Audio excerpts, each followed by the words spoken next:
Okay, let's make a little video here of the trailer frame construction for the Boler. This is actually the planning stage of things where I've got the old frame here in the shop, and I've got this piece right here is the new frame rail, the main one. It's a little wider, it's a little deeper, basically just a little more heavy duty. It doesn't have that sharp, the sharp angle that you see here. It has more of a gentle curve. It's basically the same angle to the front, which is about, I don't know, between 25 and 30 degrees. Which is nice, and it's nice and narrow so that if you jackknife the trailer, the vehicles takes a lot longer to hit it. Anyways, the important parts are the dimensions of where the floor fits in here. So basically from here to this little thing right here is the floor, and it has to fit down inside there. So that's really important. And of course you've got that gap for the doorway of the trailer. Now this old frame is pretty much had the biscuit.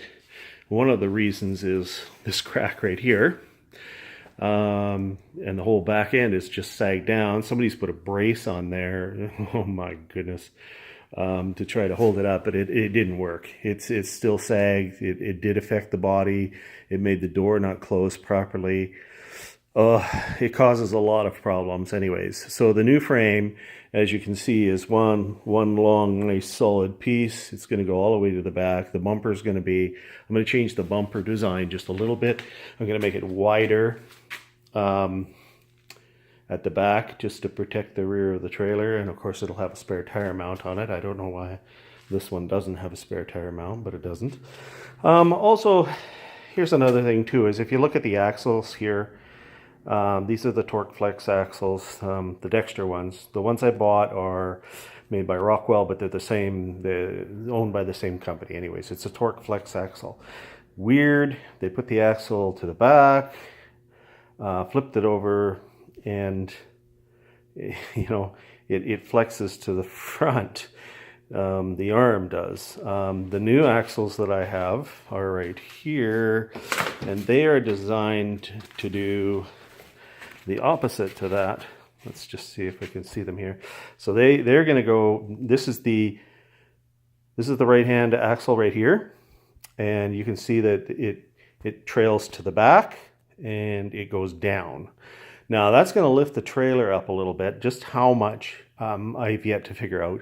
I'm thinking about 3 inches of extra height on the trailer. And that's not going to hurt because the wheels were way up into the wheel wells on this trailer. So again, I think that's probably a good thing. The other problem is that you can see where the old frame broke right there and there, and they welded a new frame on there. And also you can see that there's no framing in between here. There should be something across the front of the trailer. And even this panel piece that goes across the front of the floor isn't even joined. It's just hanging out there in the middle of nowhere. So there's a few changes that I'll be making. Also, if you look at the back of the trailer here, there's no framing at all in there. I mean, there should be at least one piece going across there. And I have, because I tore apart that old Coleman tent trailer, it had plenty of framing in it, and the framing is light. It's like a C channel. It's a lightweight, but putting a piece across in here is going to add considerable more rigidity to this frame. So also my axle won't be right now. This axle, because it's reversed like that, is right behind where the floor goes up, and you can see that. My axle is going to end up being under the floor. So it'll be forward of that. It'll be more like right here.